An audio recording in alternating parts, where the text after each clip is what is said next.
Sark TV. So yun, ito na mga brother, itong model niya na to ay nabalitaan niya na may trending na hair kasi si Roro Madrid. Yun nga lang, parang nagbago yung isip niya. May pinakita kasi ako na gupit na yung in-upload ko yung nakaraan, yung bar spade. Sabi ko, ito, try mo itong gupit na to. Baka sakaling maganda lawan chicks mo. Kaya ito, nagbagong isip niya mga brother. Kaya ito pinagupit niya, bar spade for today's video. So yan nag-order siya ng number 2 at gumamit siya ng zero doon kanina mga brother. Yung in-straight siya ng zero, yan gumawa siya ng lining. Yan yun, may tinituro-turo siya number 1 guardian mga brother.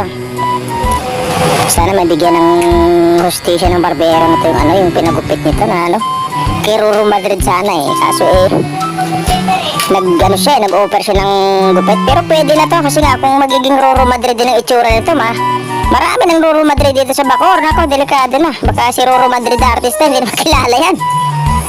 Yan gumawa siya ng lining sa likod.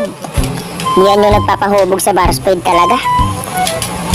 Nag 0.5 siya dyan. Ito yung blending na tinatawag mga brother. Yan halfway lever. Kailangan mabura yung na yan mabura yung linya na yan. Kailangan magpantayan. Yan. Yun, nag-halfway siya. Galingan mong barbero ka dyan. Pag yan hindi mo nabigyan ng hostisya yung gupit pag hindi nakadalawang chicks yan, iiyak talaga ng English yan. Kailangan pati paglabas niya nakangiti. Pag yan ay masamaan mo ka, delikado ka dyan. Yan. Nandiyan pa rin siya sa left side.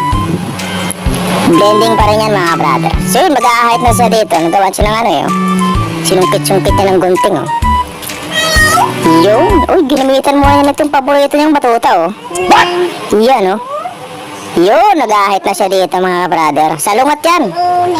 Mayroon mga barbero na mga nag-a-height ng salungat hindi marunong. Pag inahit ng salungat talagang natitipak ng susugat. Meron ako naging barbero na ganyan wala. Pag hindi ka professional na barbero, wala, hindi ka makaka-ahit ng ganyan. Kailangan talaga salungat, mas maganda tingnan.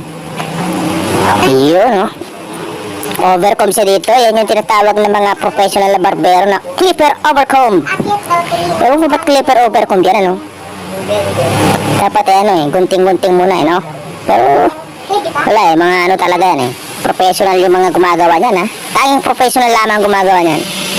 Nagtanggal siya ng kanto, pinamit niya yung gunting na maganda. So yun may paganon-ganon pa siya wala professional yung barbero na to yun, patapos na to yun parang piluko